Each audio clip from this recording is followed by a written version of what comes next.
पटना में आज छात्र और पुलिस के बीच 2 राउंड में आर पार हुआ। पटना पुलिस पहले राउंड की तैयारी करके आई थी, लेकिन सेकेंड राउंड में पुलिस पर छात्र भारी पड़ गए। छात्रों को रोकने के लिए पुलिस ने लोहे की दीवार तक खड़ी कर दी। इसके बाद जबरन घमासान हुआ। यहां पर मुद्दा नौकरी था, लेकिन पटना में दूसरा मोर्चा नकल को लेकर खुल गया। छात्रों से नकल का वादा किया गया था, वादा टूटा तो सड़क पर छात्रों का गुस्सा फूटा। पटना में छात्रों के 2 फ्रंट पर कैसे फंस गई सरकार। पटना में छात्र अड़ गए, सीधे सीधे भिड़ गए।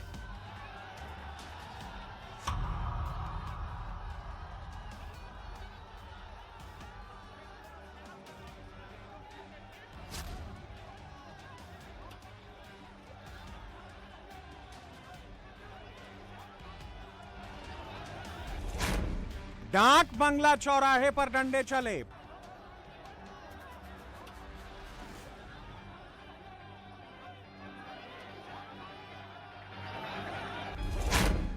पटना में पत्थर बरसे, सिर फूटे।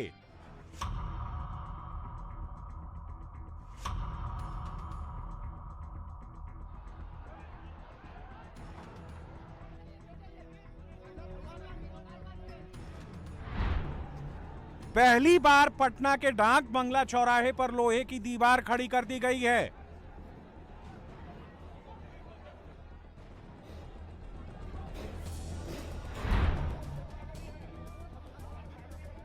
एक तरफ पूरी पुलिस फोर्स है, डीएम और एसएसपी ने मोर्चा संभाल रखा है।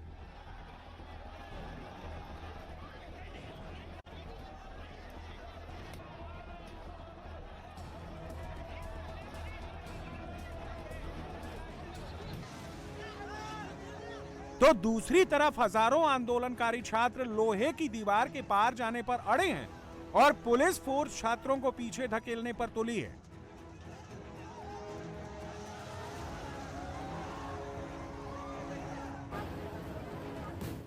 छात्र पुलिस वालों पर बांस की बल्लियां फेंक रहे हैं, तो डीएम एसएसपी खुद सामने आकर उसे पकड़ रहे हैं।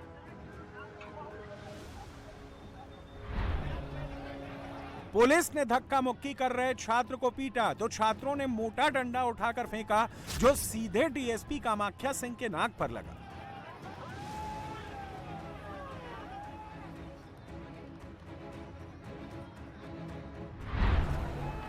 इसके बाद हंगामा शुरू हो गया। आंदोलनकारी छात्रों ने पथराव शुरू कर दिया।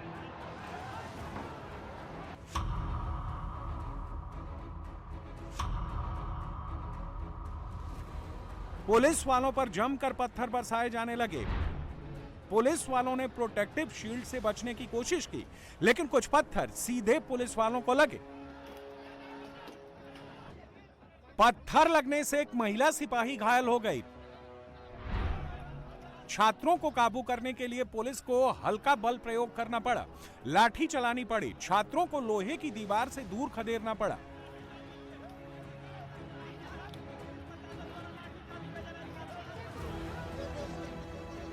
पुलिस प्रदर्शन कर रहे छात्रों को डिटेन कर रही है। भीड़ को हटाने के लिए बल प्रयोग किया जा रहा है।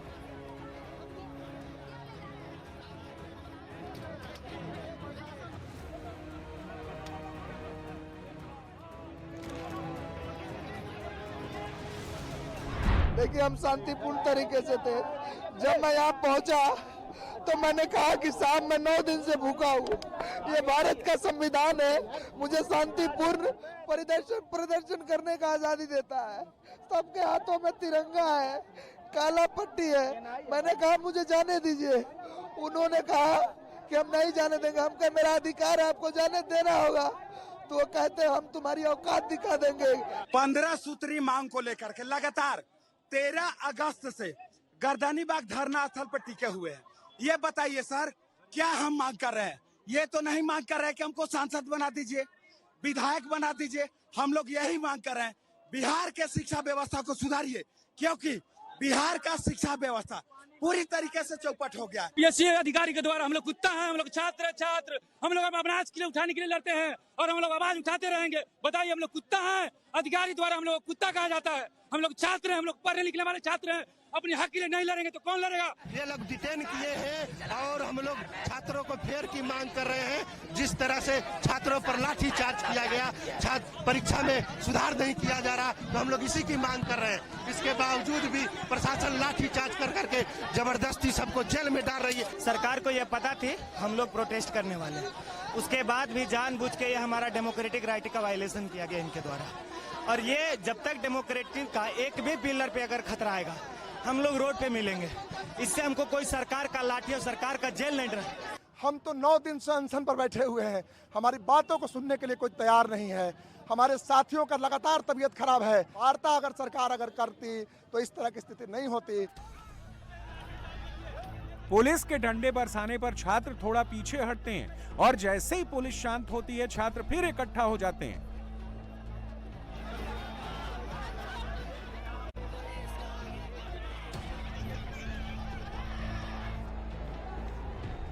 डाक बंगला चौराहे पर बड़ी संख्या में पुलिस फोर्स मौजूद है। अब देखिए जो दो लोहे के बीच का हिस्सा है वो किस तरह से टूट चुका है और ये दोनों तरफ सड़क के 2 रास्ते हैं, दोनों तरफ इसी तरह दबाव है पुलिस पर। और बैरिकेटिंग का जो बीच का लोहा है आप देखिए वो गायब है, यानी जो बैरिकेटिंग बनाई थी उसके एक हिस्से को, बीच के हिस्से को छात्रों ने तोड़ दिया है। और इसलिए वहां पर पुलिसकर्मियों ने अपनी दीवार जो है कतार बना के खड़ी कर रखी है ताकि छात्र यहाँ से आगे न बढ़ने पाए। और इसी के समानांतर जो सड़क का आधा हिस्सा है वहाँ भी आगे हम आपको दिखा सकते हैं कि जो आगे का हिस्सा है यानी सड़क का जो आधा हिस्सा है वहाँ भी किस तरह से दबाव बना हुआ है। ये लोहे की बैरिकेटिंग थी, अब इसे गिरा दिया गया। उस बैरिकेटिंग के ऊपर छात्र जो है चहलकदमी कर रहे हैं। पुलिस वाले विवश भी हैं, उनकी इतनी अधिक संख्या है, युवा है, लगातार धक्का उधर से दिया जा रहा है और ऐसे में इनको बैरिकेटिंग रोकना काफी मुश्किल हो रहा है। और इसलिए लगातार पुलिस की कोशिश है कि कम से कम यहाँ से आगे न जाने पाए। और यही कारण है कि एक आखिरी विकल्प उन्होंने ये तय किया है कि वो अपनी कतार बना रहे रहें। बैरिकेटिंग के ठीक पीछे के हिस्से में पुलिस वाले खड़े हैं ताकि यहाँ से आगे जाने ना पाए। और इससे आगे मुख्यमंत्री आवास के तरफ जाने वाली जो सड़कें हैं वहाँ भी पुलिस काफी संख्या में तैनात है। वहाँ सड़कों पर मुझे जानकारी मिली है कि बालू लदे ट्रैक्टरों की जो ट्रॉलियां हैं वो सड़कों पर लगा दी गई हैं और पूरी कोशिश की गई है कि हर उस चौराहे पर बैरिकेटिंग बनाई जाए, छात्र वहां से आगे न बढ़ने पाए। तो ये रस्साकस्सी, धक्का मुक्की पिछले 1.5 घंटे से लगातार बनी हुई है और गांधी मैदान से ये तमाम वो छात्र जो हैं वो यहाँ तक पहुँच गए। अब देखना ये है कि आखिर यहाँ से वो आगे बढ़ पाते हैं या नहीं बढ़ पाते हैं। पुलिस और प्रदर्शनकारियों के बीच थोड़ी थोड़ी देर में भिड़ंत हो रही है। जैसे ही छात्र आगे बढ़ने की कोशिश करते हैं पुलिस उन्हें पीछे की तरफ खदेड़ती है।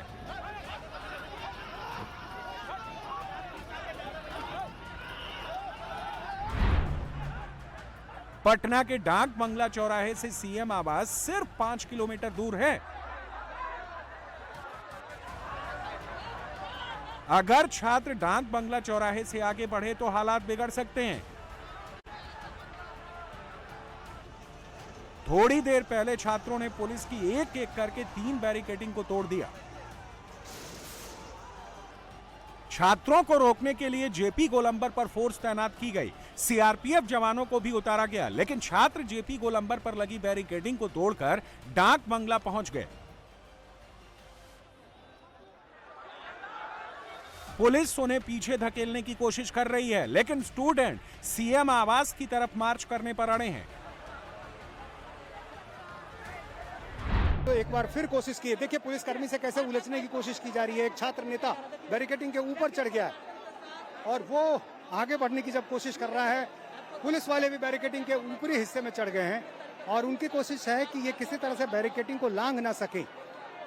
हालांकि कई छात्र यहाँ से आगे भी बढ़ चुके हैं, लेकिन जो छात्र यहाँ बैरिकेडिंग के पास हैं उनको यहाँ पर रोक लिया गया है।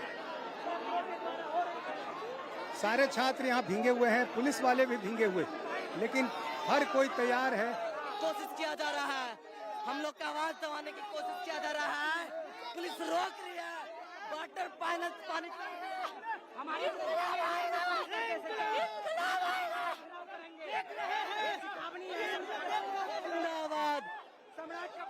तो में जंजीर लेकर छात्र पहुंचे हैं, पोस्टर है, बैनर है, बैरिकेडिंग है और इस दौरान छात्र अपनी बात भी रख रहे हैं। उनका कहना है कि उनकी मांगे सुनी जाए, मांगे मानी जाए। जब तक मांगे मानी नहीं जाएंगी तब तक उनका प्रदर्शन जारी रहेगा। और एक मोर्चे पर निपटने के साथ साथ पुलिस की जो टीम है वो दूसरे मोर्चे पर भी है। डाक बंगला चौराहे पर पुलिस बहुत सब्र से काम ले रही है। स्टूडेंट्स के खिलाफ कम से कम फोर्स का इस्तेमाल किया जा रहा है।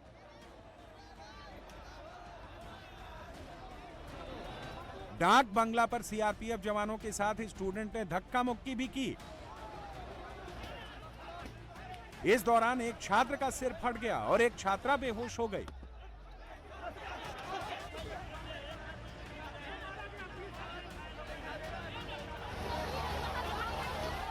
पुलिस ने प्रदर्शनकारी छात्रों को रोकने के लिए वाटर कैनन का इस्तेमाल किया। प्रदर्शनकारियों पर जमकर वाटर कैनन से पानी की बौछार की गई ताकि छात्र थोड़ा पीछे हटे।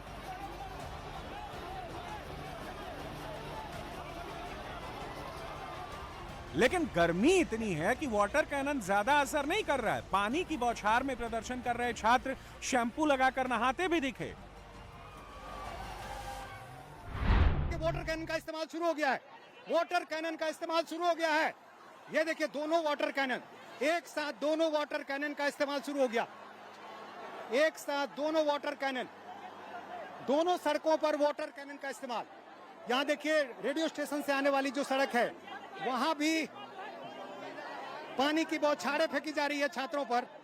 और दूसरी तरफ एक दूसरे रास्ते पे जो वाटर कैनन है उससे भी अब पानी की बौछारें शुरू हो गई है। दो वाटर कैनन दोनों अलग अलग दिशा में। और यहां से आप देखिए छात्रों पर जबरदस्त रोकने की पूरी कोशिश है। और ये देखिए वाटर कैनन किस तरह से ये जा रहा है छात्रों के ऊपर। ये देखिए भीषण गर्मी और उस दौरान जो छात्र हैं वो यहाँ पर वाटर कैनन का जब इस्तेमाल हो रहा है तो छात्र बिल्कुल वहाँ बने हुए हैं। और यहाँ देखिए, ये देखिए बिल्कुल वाटर कैनन जो है छात्रों के बिल्कुल ऊपर, लेकिन छात्र ठीक उसी जगह बने हुए। ये एसपी वर्मा रोड वाली सड़क है जो डाकबंगला को जोड़ती है। और यहाँ पर आप देखिए तेज बौछार पानी की, और कोशिश ये कि छात्रों को यहाँ से खदेड़ा जाए, पीछे जाए छात्र। सारे पुलिसकर्मी भी भींग रहे हैं, छात्र भी भींग रहे हैं, लेकिन वहां से छात्र हिल नहीं रहे हैं। छात्र वहीं बने हुए हैं।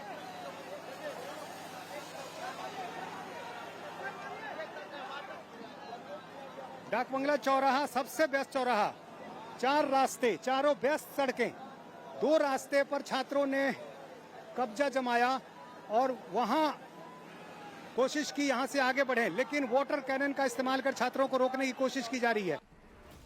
छात्रों के प्रदर्शन के बीच डाक बंगला चौराहे पर बंकर वाहन की तैनाती। इसे माइंस प्रोटेक्टर व्हीकल्स कहा जाता है। आमतौर पर ऐसे वाहनों का इस्तेमाल नक्सल प्रभावित इलाकों में किया जाता है। प्रदर्शनकारी छात्रों ने बस की छत पर खड़े होकर प्रदर्शन किया। छात्रों ने हाथों में तिरंगा लेकर जमकर नारेबाजी की। इस दौरान छात्रों के साथ पोस्टर लिए एक छोटा बच्चा भी नजर आया। पटना के गर्दनी बाग में अलग अलग संगठनों के छात्र अपनी जिन मांगों को लेकर प्रोटेस्ट कर रहे हैं उनमें 70वीं बीपीएससी परीक्षा दोबारा कराने, टीआरई 4 एग्जाम सिंगल फेज में कराने और नेगेटिव मार्किंग हटाने जैसी मांगे शामिल हैं। बीपीएससी में गड़बड़ी और पेपर लीक की जांच की मांग की है। बीएसएससी परीक्षाओं में भी पारदर्शी व्यवस्था हो, कला, संगीत, नृत्य और कंप्यूटर साइंस में सीट बढ़े। बीएसएससी एग्जाम में संविदा कर्मियों का अतिरिक्त वेजेस हटे। छात्र इन्हीं डिमांड्स को लेकर 18 अगस्त से पटना के गर्दनी बाग में अनशन कर रहे हैं। उनका कहना है कि जब तक डिमांड्स पूरी नहीं होगी वो आंदोलन जारी रखेंगे। छात्रों का दावा है कि वो शांतिपूर्ण प्रदर्शन कर रहे हैं। सड़क पर उतरना, सरकार तक अपनी आवाज पहुंचाना उनका हक है। बीपीएससी टीआरई 4.0 का हम लोग एस्पिरेंट है और हम लोग ने टीआरई 1, टीआरई 2, टीआरई 3 में देखा एकल परीक्षा हुआ है, लेकिन टीआरई 4 में ये पीटी और मेंस ला करके विद्यार्थियों को कहीं ना कहीं जो है उनके माइंड के साथ खेला जा रहा है। क्या हो सकता है? पीटी मेंस लाने का मतलब हुआ कि बड़े से बड़े पैसे वाले आएंगे, पैसा देंगे, उसका जॉब हो जाएगा। और सुनिए, निगेटिव मार्किंग है सर इसमें। अगर 32,000 सीट निकालते हैं, इसमें से 20,000 सीट बढ़ेंगे लगभग, बाकी के सारा वैकेंसी चले जाएंगे। ये कौन सी तब वैकेंसी निकालेंगे? ऐसा नहीं कि सरकार का जो है ना TRE 4 का ही ये दिक्कत है। सरकार का कोई भी ऐसा एग्जाम जो भी कंडक्ट करवा रहे हैं, कोई भी फेयर एग्जाम नहीं हो रहा है। भाई बिहार SSC का 2023 में फॉर्म भरवाए हैं, 3 बार उसका विंडो ओपन करवाए हैं, फिर फॉर्म फिल करो, कब तक भाई, कब तक ऐसा? 17वीं BPSC में बहुत जोर से धांधली हुआ है, दरोगा का भी हुआ है, हाल हुआ है। लेकिन पटना के SSP का आरोप है कि आज आंदोलन के नाम पर हिंसा की कोशिश हुई, पुलिस पर हमले हुए, इसे सही नहीं ठहराया जा सकता। विभिन्न जो प्रोटेस्ट कराए गए थे उसी में लोग यहाँ पे आए थे और JP गोलंबर से होते हुए लोग यहाँ डाक बंगला पहुंचे थे। भीड़ को समझाने की कोशिश की जा रही थी और लगातार पुलिस बल के द्वारा उनको समझाया भी जा रहा था कि वो शांति से रहें और उनकी बातें जो है वो पहुंचाई जाएंगी। और बीच में जो वाटर कैन का भी इस्तेमाल किया गया है और बाद में फिर भीड़ जब थोड़ी उग्र हो रही थी उन्हें समझा बुझा के चीजों को भी कंट्रोल में किया गया है। इसमें कई तरह के लोग आए थे और आप देख रहे होंगे कि एक के बाद एक विभिन्न लेयर्स में लोग आए हैं। तो जैसे जैसे क्लियर होता है, अब लोगों के अपने डिमांड से तो जैसे जैसे लोगों का था उनको ले आया जा रहा है। और थोड़ी शर्मनाक ये भी है कि लोगों के द्वारा हिंसा करने की कोशिश की गई थी, जिसको लड़कवाए हैं। अभी कुछ लोग घायल हैं। छात्रों की शिकायत है कि सरकार उनकी सुन नहीं रही है, लेकिन बिहार के शिक्षा मंत्री कह रहे हैं स्टूडेंट्स के सभी मुद्दों का समाधान हो चुका है। हालांकि वो भरोसा दे रहे हैं कि अगर कोई मांग अधूरी है तो बातचीत का रास्ता खुला है। शिक्षा मंत्री मिथिलेश तिवारी ने RJD पर छात्रों को भड़काने का भी आरोप लगाया। उन्होंने तेजस्वी यादव पर तंज कसा, कहा कि जो खुद 10वीं पास नहीं है उन्हें एग्जाम्स के मुद्दे पर बोलने का कोई हक नहीं है। जिन जिन मुद्दों को लेकर के छात्र धरने पर बैठे थे उनके सभी मुद्दे रिजॉल्व कर दिए गए हैं और ऐसा नहीं है कि छात्र आंदोलन किए इसलिए हुआ। सरकार की नियति ही है कि हम अपने युवाओं के समस्याओं का समय पर निदान करें। जो जो विषय कहीं न कहीं से युवा लेके आए, हम लोगों ने उसका समाधान किया। आश्चर्य हुआ मुझे भी सुनकर कि जिस व्यक्ति ने कभी कोई बोर्ड की परीक्षा भी नहीं दी, वो परीक्षा पर सुझाव दे रहे हैं। छात्रों के लगभग सभी मांगों को हम लोगों ने पूरी की है। जो छात्र कुछ और सरकार को बताना चाहते हैं, उसके लिए संवाद के सारे द्वार खुले हुए हैं। छात्र आए, बात करें, अपनी समस्या का समाधान करें। बिहार की राजधानी पटना में जहां BPSC को लेकर CM आवास मार्च में बवाल हो रहा है, तो दूसरी तरफ पटना के जक्कनपुर में बिहार हेल्थ साइंस यूनिवर्सिटी के अंदर छात्रों ने जोरदार हंगामा किया। पुलिस और छात्रों के बीच झड़प हो गई। पुलिस ने छात्रों पर लाठीचार्ज कर दिया। इसके बाद प्रदर्शनकारी छात्रों ने भी पुलिस पर डंडे और पत्थरों से हमला करना शुरू कर दिया। मौके पर अफरा तफरी और भगदड़ की स्थिति बन गई। प्रदर्शनकारियों के ग्रुप ने पुलिसकर्मी को जमीन पर गिराकर पीटना शुरू कर दिया, जिसके बाद पुलिस वाले ने बड़ी मुश्किल से उनकी पकड़ से छूटकर अपनी जान बचाई।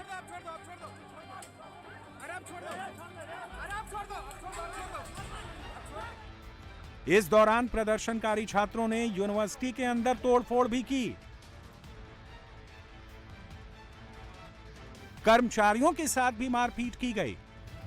हंगामे के दौरान सड़क से गुजर रहे राहगीरों की कुछ गाड़ियों के शीशे भी तोड़ दिए गए। बवाल और मारपीट के बाद बिहार हेल्थ साइंस यूनिवर्सिटी के बाहर तनाव का माहौल बना हुआ है। स्वास्थ्य विज्ञान विश्वविद्यालय में ये हंगामा हुआ है। हम ठीक उसी जगह पर हैं जहां पर जबरदस्त तोड़फोड़ हुई है। आप तस्वीरें देखेंगे तो समझ में आएगा कि कितने बड़े पैमाने पर यहाँ नुकसान हुआ है। ये एडमिनिस्ट्रेटिव ब्लॉक है Bihar university of health science का, और फार्मेसी और नर्सिंग के जो छात्र हैं 2024-28 बैच के, उनके पहले सेमेस्टर का रिजल्ट आया। लगभग 80% छात्र फेल हो गए और इसी बात को लेकर छात्र पिछले कई दिनों से बिहार के अलग अलग जिलों में प्रदर्शन कर रहे हैं। और आज ये छात्रों का हुजूम जो यहाँ पहुँच गया, 1000 की तादाद में यहाँ छात्र आ गए और पूरे दफ्तर में तोड़फोड़ की। आप देखिए ये जो शीशा है यहाँ पर किस तरह से टूटा हुआ है, और यहाँ पर जितने शीशे आपको नजर आ रहे हैं सब कुछ तोड़ दिया गया है। एग्जामिनेशन कंट्रोलर हमारे साथ हैं। सर ये बताइए क्या हुआ, इतनी संख्या में लड़के अचानक आए, कैसे ये सब हुआ? ये मामला आर्यभट्ट का नहीं है, ये मामला Bihar university of health science का है। हम लोगों ने मैसेज बार बार भिजवाया कि उनके डेलीगेशन ने बात भी की। बात करने के बाद बाहर गए, एकाएक इतनी बड़ी संख्या में लड़के आके इतना सार्वजनिक संपत्ति का नुकसान पहुँचा है। पिछले 24 घंटे में बंगाल में 2 बड़े फैसले हुए। इनका ऐलान खुद बंगाल के मुख्यमंत्री सुवेंदु अधिकारी ने किया।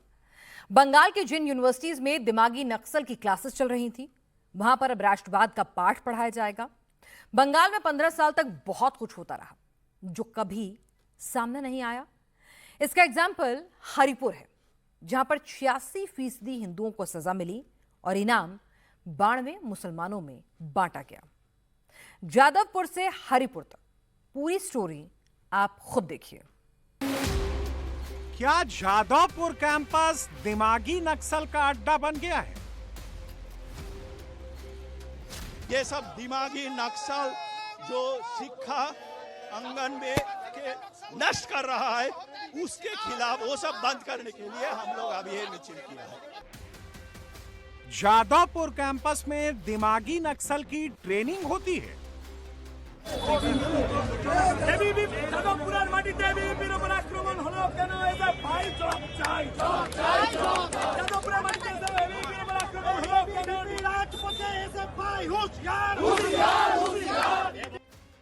लाल सलाम वालों को अब राष्ट्रवाद सीखना पड़ेगा। आर्ट्स हॉस्टल में कुछ पिक्चर, कुछ स्लोगन वो ठीक नहीं है देश के लिए। वो मैं भेज रहा हूं लाल को चेक करने के लिए। चेक करेगा, वो आर्ट्स हॉस्टल में है, सब नहीं चलेगा। यहां राष्ट्रवादी काम करना पड़ेगा। इतना पावर आपको कोई नहीं दिया गया है। सब अंदर रह के किशन जी, रेड सैल्यूट, ये सब नहीं चलेगा।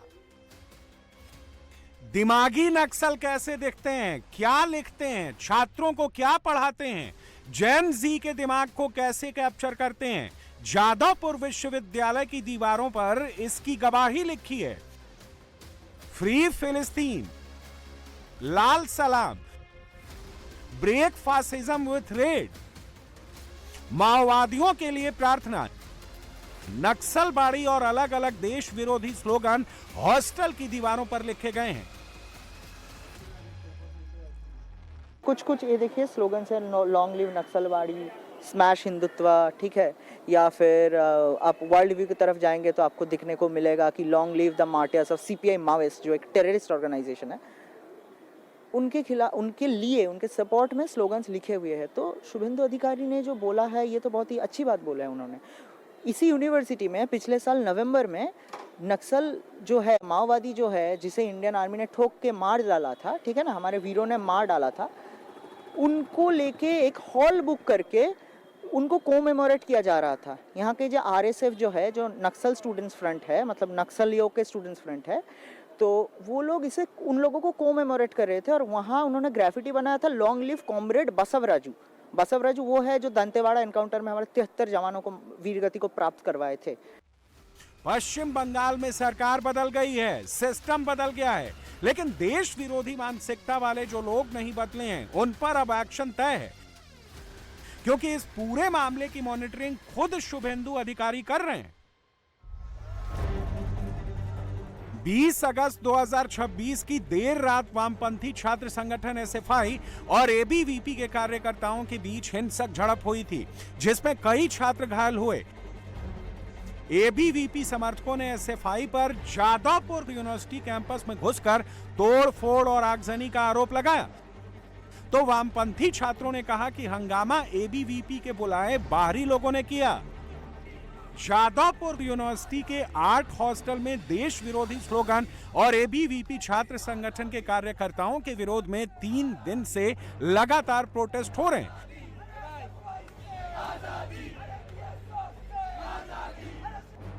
एबीवीपी का आरोप है कि कम्युनिस्ट सोच वाले कुछ लोगों ने पूरी यूनिवर्सिटी पर कब्जा कर लिया है। जादवपुर विश्वविद्यालय में अर्बन नक्सल, माओवादी और मार्क्सिस्ट लोगों ने जिस तरह का अत्याचार बरपाया है, जिस तरह का इन लोगों ने यहाँ पर अत्याचार किया है, उस अत्याचार के विरुद्ध पश्चिम बंगाल की जनसाधारण आज जमीन पर उतरी है, आज सड़कों पे उतरी है। यहाँ की जनसाधारण ये चाहती है कि जादवपुर विश्वविद्यालय को एकदम कॉकरोच मुक्त किया जाए।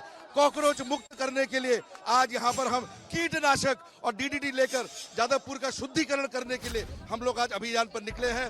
भारतवर्ष के भारतीय मानसिकता के और भारतवर्ष के जितने भी सनातनी हिंदू धर्मप्राण जितने भी हैं, यहाँ पर हिंदू और भारतीयता से ओतप्रोत राष्ट्रवादी सभी शक्तियां आज इन राष्ट्र विरोधियों को सफाया करने के लिए जादवपुर से हम लोग आज यहाँ पर उतरे हैं सड़कों पर।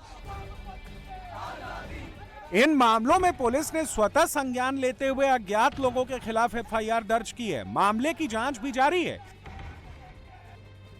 लेकिन छात्रों का गुस्सा कम होने का नाम नहीं ले रहा। कैंपस के एक्चुअल जो स्टेक होल्डर है 98% जो स्टूडेंट है, जो नेशनलिस्ट है, जो किसी न किसी तरीके से जादवपुर यूनिवर्सिटी का सुनाम जो नाम है ऊंचाई पे लेके गए, वही है, वही स्टूडेंट है, वही टीचर ऑर्गेनाइजेशन है, वही जो एलमनी है वही है। जो 1-2% जो नक्सल माओइस्ट आदमी है यहाँ पे कैंपस में, वो जादवपुर के एक्चुअल स्टेक होल्डर नहीं है। और हम लोग इसी पॉइंट से बोल रहे हैं कि रजिस्टर का रेजिग्नेशन इमीडिएट बेसिस पे चाहिए, क्योंकि वो लॉ एंड ऑर्डर मेंटेन नहीं कर पाया है। इसलिए जादवपुर कैंपस में विवाद की शुरुआत कैसे हुई वो भी समझिए। इंजीनियरिंग संकाय छात्र संघ की एक जनरल बॉडी बैठक बुलाए जाने को लेकर हुआ था। एबीवीपी ने किसी आधिकारिक या चुने हुए छात्र संगठन के ऐसी बैठक बुलाए जाने पर विरोध जताया। विरोध प्रदर्शन और रैलियों के दौरान यूनिवर्सिटी के गेट नंबर 4 पर लगा ऐतिहासिक लोगो भी क्षतिग्रस्त हो गया। यूनिवर्सिटी प्रशासन ने हिंसा की जांच के लिए एक इंक्वायरी कमेटी का गठन किया, लेकिन जांच समिति के प्रमुख प्रोफेसर शुभ शंकर सरकार ने ऑनलाइन जांच में असुविधा का हवाला देते हुए अपने पद से इस्तीफा दे दिया। बंगाल में जाधवपुर के साथ साथ नंदीग्राम के हरिपुर का नाम बहुत जोर से सुनाई दे रहा है। हरिपुर की चिट्ठी खुद सीएम शुभेंदु लहराकर पूरे बंगाल को दिखा रहे हैं, क्योंकि जो ममता राज में हरिपुर में हुआ है वो आजाद हिंदुस्तान में कभी भी कहीं भी ना सुनाई दिया, ना दिखाई दिया। हरिपुर में ऐसा तुष्टीकरण हुआ जिसका खुलासा होने पर सभी हैरान हैं। हरिपुर में हिंदू आबादी 86% है, मुस्लिम 12.5% हैं, सिख 1.07%, बाकी दूसरे धर्म के हैं। लेकिन यहां बंगाल सरकार की योजना के तहत घर दिया गया तो 5097 परिवार वाले हिंदुओं के हिस्से में 2 मकान आए, जबकि 741 परिवार वाले मुसलमानों को 92 घर दिए गए। হরিপুর গ্রাম পঞ্চায়েতের 2 জন হিন্দুকে দিয়েছিলেন আবাসের বাড়ি। একটা গ্রাম অ্যাপিজমেন্ট, একটা গ্রামে 86% হিন্দু বাস করে, 54 জনকে আবাস দিয়েছেন, 2 জন হিন্দু 52 জন মুসলমান। গোটা রাজ্যের হিসাব আছে আমার কাছে। আপনি কি লেভেলে অ্যাপিজমেন্ট করেছেন, বিজেপি করার অপরাধে, হিন্দু অপরাধে, মতুয়া, নমশূদ্র, রাজবংশী, আদিবাসী, পাহাড়ের 1 লক্ষ মহিলাকে আমরা অন্নপূর্ণা যোজনা যারা যোগ্য তারা টাকা পেয়েছে। আপনি পারবেন নাকি এসব হিসাব দেখাতে? অত তাড়াহুড়া করার কিছু নেই। बंगाल में 15 साल तक जमकर तुष्टीकरण हुआ। बांग्लादेश से आए बांग्लादेशियों को पनाह दी गई, उनके राशन कार्ड, आधार कार्ड और वोटर आईडी कार्ड तक बन गए। अब सरकार जनगणना करा रही है तो ममता बनर्जी को इसमें अपना वोट खोने का डर सताने लगा है। दीदी अलर्ट कर रही हैं कि जनगणना के बहाने सरकार एनआरसी, एनपीआर कराने की तैयारी में है। ऐसे में लोगों को जनगणना का बहिष्कार करना चाहिए, फॉर्म ही नहीं भरना चाहिए। আরেকটা চুপিসারে কাজ হচ্ছে, আমি সাধারণ মানুষকে সতর্ক করে দিয়ে বলতে চাই, সেটা কি? সেন্সাস শুরু করেছে। সেন্সাস মানে এনআরসি ফর্মে, এনপিআর ফর্মে আপনাকে ব্যাংকের অ্যাকাউন্ট নাম্বার দিতে হবে, মোবাইল নাম্বার দিতে হবে, আধার কার্ড নাম্বার দিতে হবে, পরিবারে কারা আছে তাদের সব পরিচয় দিতে হবে, ভোটার আইডি দিতে হবে, পাসপোর্ট দিতে হবে, ড্রাইভিং লাইসেন্স দিতে হবে, মোবাইল নাম্বার দিতে হবে, ব্যাংক অ্যাকাউন্ট দিতে হবে, কত কিছু। তার মানে আপনার ব্যাংক অ্যাকাউন্টটা নিয়ে পরে যে সেটাকে হাইজ্যাক করে সব টাকা ব্যাংক থেকে তুলে নেবে না, তার কোনো প্রমাণ আছে? সেন্সাস করবার আগে একবারও মানুষকে সচেতন করেছেন?